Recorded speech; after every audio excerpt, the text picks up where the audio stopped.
tetaplah bergerak untuk berkarya.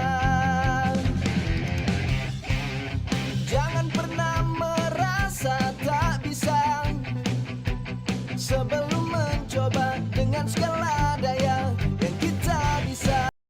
Salam Bunda Berwati. Bagaimana kabarnya Bunda? Alhamdulillah. Begini Bun, saya ada tugas dari program guru penggerak yang saya ikuti, yaitu mewawancarai 2 kepala TK terkait pengambilan keputusan berbasis nilai-nilai kebajikan seorang pemimpin. Nah, saya mau minta tolong sama Bunda untuk mewawancarai Bunda. Oke, siap. Terima kasih ya Bu, kita mulai ya. Sebagai seorang pemimpin di sekolah, pasti akan beragam kasus yang akan dihadapi, baik kasus yang legalnya benar tetapi saling bertentangan, atau yang kita kenal sebagai dilema etika, ataupun kasus yang salah satunya benar dan yang lainnya salah. Kedua kasus tersebut harus dapat diidentifikasi dengan benar agar tidak ada kesalahan dalam pengambilan keputusan. Nah Bun, selama ini bagaimana Bunda dapat mengidentifikasi kasus-kasus yang merupakan dilema etika Bu? Atau kasus yang termasuk bujukan moral pripun dalam mengidentifikasi? Oke, Bunda Berwati. Cara saya untuk mengidentifikasi yang mana dari kedua kasus tersebut adalah dengan memahami masing-masing kasus. Tentu saja untuk memahami kasus tersebut saya harus berkomunikasi dengan pihak-pihak yang terlibat.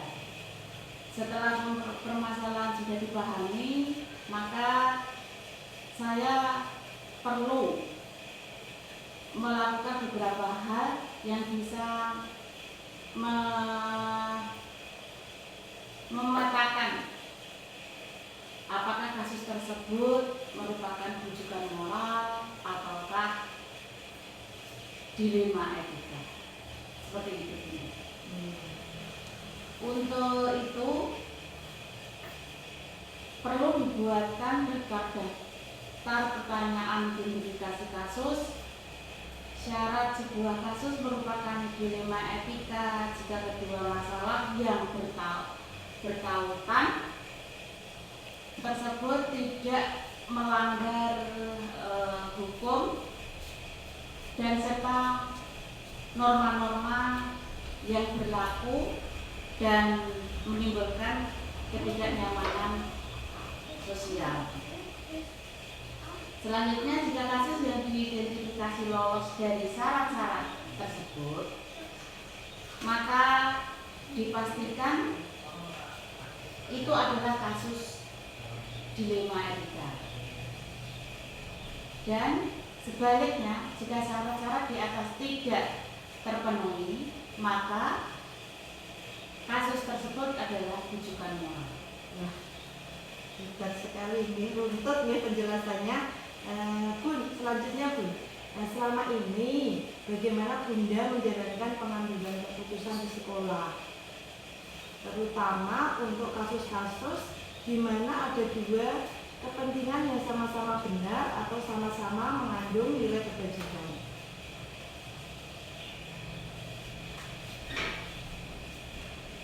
Oke, Bu.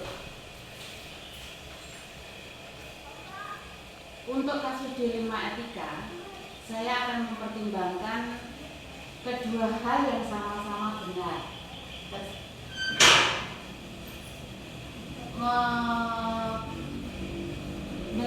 Membenturkan faktor apa itu pihak mana, apakah kepentingan perorangan atau banyak orang, mengandung nilai-nilai kebenaran atau kesetiaan, rasa adil dan belas kasihan, ataukah dampak untuk saat ini atau seterusnya.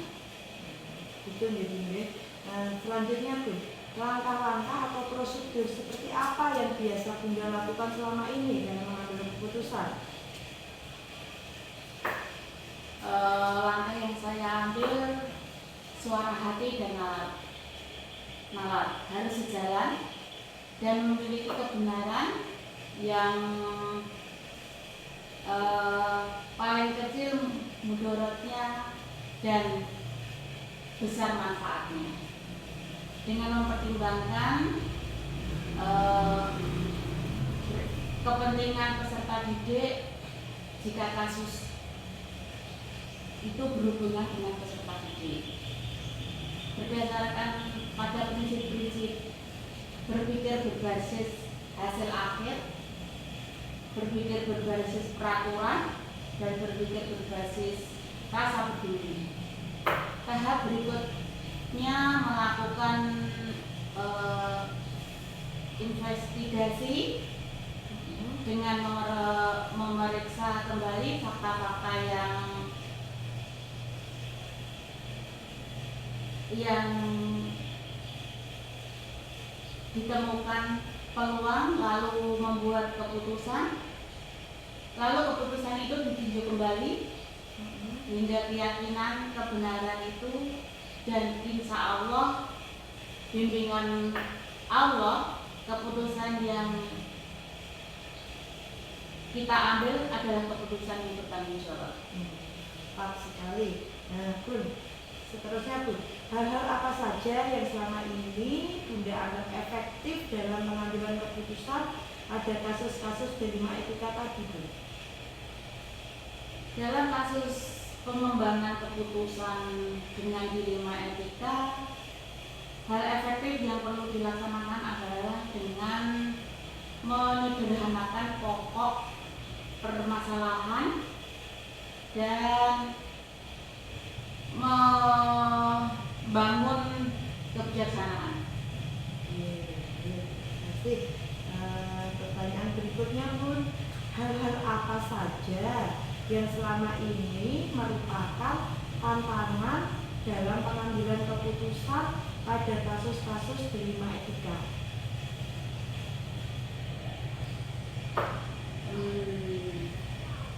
Hasil keputusan yang diambil mungkin akan ada pihak-pihak yang tidak bisa menerima sepenuhnya keputusan tersebut.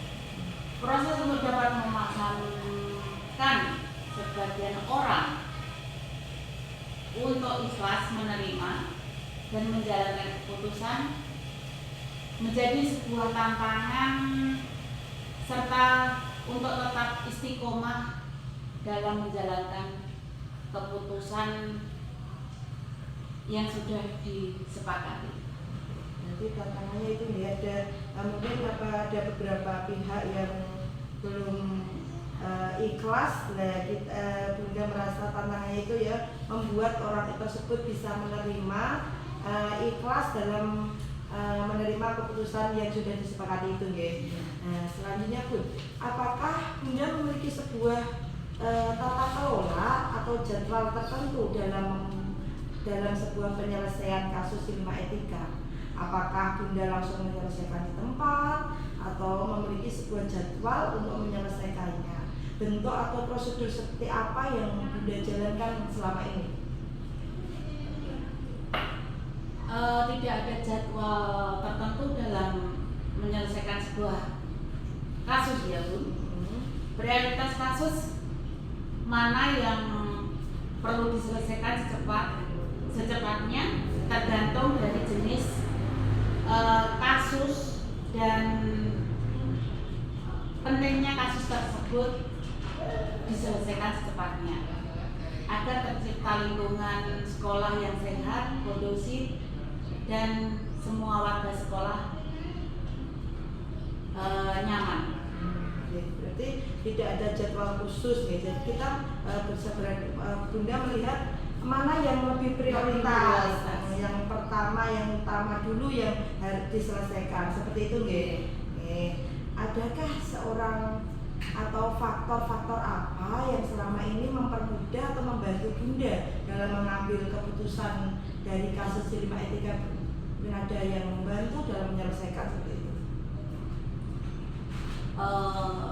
Menyelesaikan masalah itu yang penting komunikasi ya, yang baik dengan semua warga sekolah, kemudian pengelolaan emosi yang baik, dan pemahaman tentang teori pengambilan keputusan sebagai seorang pemimpin menjadi faktor yang mempermudah dan membantu dalam pengambilan keputusan. Jadi komunikasi intinya ya. Komunikasi dan konsep teori tentang pengambilan keputusan itu sendiri sudah menjadi bahan pertimbangan ya. Tidak hanya langsung komunikasi diputuskan tidak, tapi lebih memahami juga tentang teori dalam pengambilan keputusan. Mantap, betul. Selanjutnya Bun, dari semua hal yang sudah Jenderal sampaikan tadi, pembelajaran apa yang dapat dipetik dari pengalaman Bunda selama ini dalam mengambil keputusan dilema etika? Dalam mengambil sebuah keputusan, maka mengidentifikasi jenis kasus harus bisa dilakukan lebih awal. Dengan melakukan pengujian, lalu melakukan pengujian benar lawan benar untuk dapat menentukan paradigma apa yang akan kita pilih sehingga keputusan bisa diambil sesuai dengan prinsip-prinsip yang tidak merugikan siswa. Benar sekali Bu, sebagai seorang pemimpin ya, dalam mengambil keputusan harus bisa berpihak pada murid ya. Jadi untuk kepentingan murid itu ya Bu ya. Terima kasih sekali Bu, saya kira sudah cukup. Mohon maaf sudah mengganggu waktunya.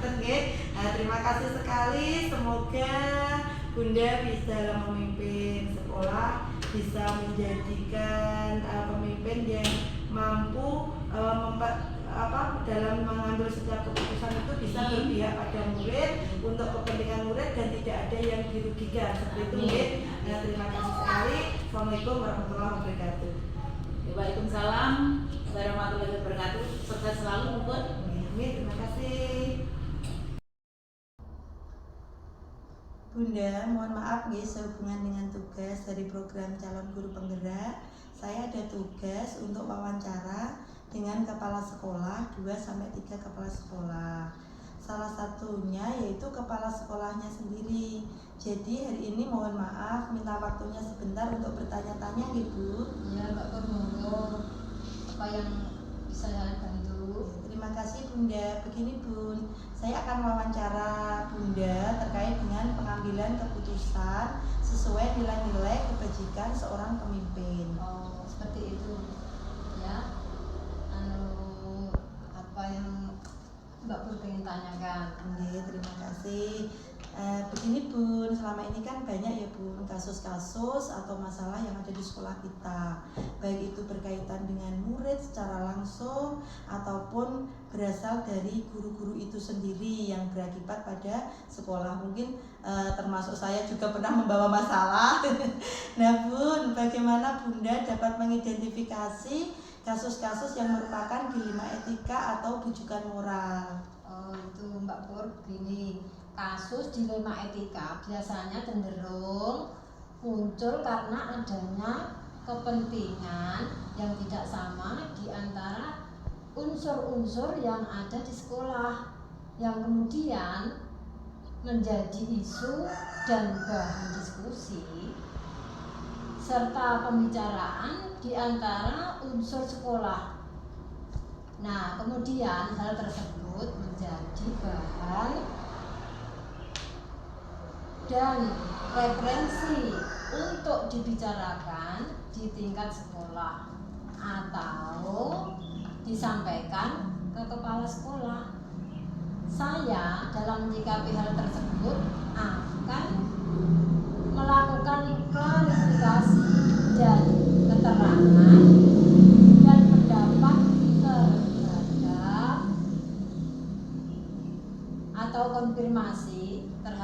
pihak-pihak yang teridentifikasi untuk dimintai keterangan dan pendapat terhadap apa yang menjadi permasalahan. Dengan asumsi bahan permasalahan pasti akan bisa diselesaikan dengan hanya berkomunikasi dan berkoordinasi. Kemudian akan diputuskan dengan mempertimbangkan meminimalisir potensi negatif keputusan dan memaksimalkan potensi positif dan keputusan. Oke, terima kasih Bu. Selanjutnya Bu, selama ini bagaimana Ibu menjalankan pengambilan keputusan di sekolah, terutama untuk kasus-kasus di mana ada dua kepentingan yang sama-sama benar atau sama-sama mengandung nilai kebajikan? Ini Bu, untuk pengambilan keputusan terkait dengan hal tersebut, saya akan lakukan dengan pendekatan komunikasi dan koordinasi. Karena bagaimanapun pemimpin itu hanya menentukan dan mengambil keputusan. Akan tetapi referensi dan indikator serta pertimbangan dalam pengambilan keputusan ada pada unsur di dalam organisasi, yaitu stakeholder internal jika berkenaan dengan hal-hal internal. Seperti itu ya Bu. Lanjut Bu, langkah-langkah atau prosedur seperti apa yang biasa Ibu lakukan selama ini? Ya, yang saya lakukan adalah menentukan kasus tersebut berkesesuaian dengan job atau unit kerja apa, kemudian melakukan koordinasi dan menjalin komunikasi dengan unsur-unsur yang terkait dalam unit kerja tersebut, meminta pandangan-pandangan dari unsur yang ada yang nantinya akan menjadi dasar dan pertimbangan pengambilan keputusan sekolah kita. Lanjut Bu, hal-hal apa saja yang selama ini Bunda anggap efektif dalam pengambilan keputusan pada kasus-kasus dilema etika? Nah, untuk hal-hal yang efektif dalam pengambilan keputusan adalah senantiasa menjalin dan menjaga keberpihakan melalui kebersamaan dan komunikasi dengan unsur pimpinan, terutama yang dapat memperkaya referensi kita dalam memutuskan kasus dilema etika. Baik, terus lanjut Bu, hal-hal apa saja yang selama ini merupakan tantangan dalam pengambilan keputusan pada kasus-kasus dilema etika? Nah, untuk tantangan ada pada tataran menyesuaikan diri terhadap keputusan yang sudah diambil yang tidak mungkin bisa memuaskan kedua belah pihak, akan tetapi paling tidak meminimalisir kekecewaan karena proses pengambilan keputusan sudah dan dilakukan dengan melibatkan unsur-unsur yang relevan yang ada di sekolah. Itu ya Bu tantangannya nggih. Bu, terus ini, apakah Bunda memiliki sebuah tata kelola atau jadwal tertentu dalam sebuah penyelesaian kasus dilema etika? Apakah Bunda langsung menyelesaikan di tempat atau memiliki sebuah jadwal untuk menyelesaikannya? Bentuk atau prosedur seperti apa yang Bunda jalankan? Nah, untuk jadwal tertentu tidak ada, akan tetapi substansi dan urgensi sangat diperhatikan di dalam menyelesaikan permasalahan. Karena penyelesaian permasalahan semakin cepat, maka akan semakin baik dalam rangka menjaga harmonisasi dalam lingkungan kerja. Gitu. Jadi tidak ada jadwal khusus nggih Bu nggih. Terus ini Bu, adakah seseorang atau faktor-faktor apa yang selama ini mempermudah atau membantu Bunda dalam pengambilan keputusan dalam kasus-kasus dilema etika? Ya, untuk itu seseorang atau faktor-faktor yang mempermudah dalam pengambilan keputusan sesungguhnya tidak ada yang khusus. Akan tetapi pelibatan unsur-unsur internal sekolah sering dilakukan untuk memperkaya referensi dan informasi. Gitu. Oke, itu nggih. Bu, dari semua hal yang sudah jenengan sampaikan, pembelajaran apa yang dapat Bunda petik dari pengalaman Bunda dalam mengambil keputusan dilema etika ini, Bu? Nah, untuk pengambilan keputusan dilema etika, yang pertama memahami konteks permasalahan, yang kedua koordinasi dan komunikasi sangat penting adanya karena selain untuk menjaga harmonisasi lingkungan kerja juga untuk memperbanyak referensi. Oke, baik. Jadi yang dapat diambil dari pembelajaran apa yang sudah disampaikan Bunda tadi, saya ulangi ya Bu. Yang pertama memahami konteks permasalahan, yang kedua koordinasi dan komunikasi sangat penting. Nah, ini memang benar ya, sangat penting adanya karena selain untuk menjaga harmonisasi lingkungan kerja juga untuk memperbanyak referensi. Terima kasih Bu, saya kira pembicaraan kita cukup banyak hal yang saya dapatkan dari pembicaraan ini.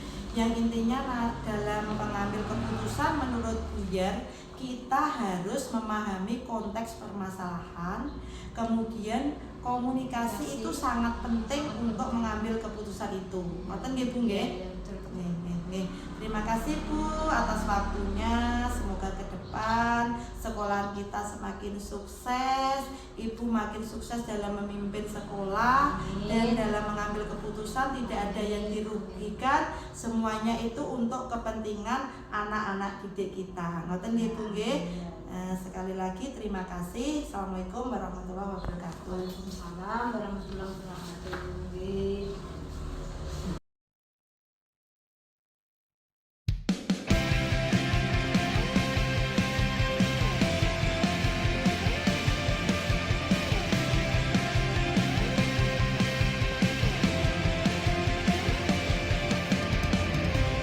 Saat ini mulailah waktunya, tak berdiam diri, tetaplah bergerak untuk berkarya. Jangan pernah merasa tak bisa sebelum mencoba dengan segala daya yang kita bisa. Selama masih ada waktu, teruslah semangat untuk sesuatu yang hebat. Bisa, bisa, bisa, semuanya bisa berkarya. Di sekitar kita, di mana saja, tetaplah berkarya. Bisa, bisa, bisa, semuanya bisa berkarya. Apa yang kita punya dengan bakat yang ada jadi sebuah karya. Jangan pernah merasa tak bisa sebelum mencoba dengan segala daya yang kita bisa. Selama masih ada waktu, teruslah semangat untuk sesuatu yang hebat. Wow. Bisa, bisa, bisa, semuanya bisa berkarya. Di sekitar kita, di mana saja, tetaplah berkarya.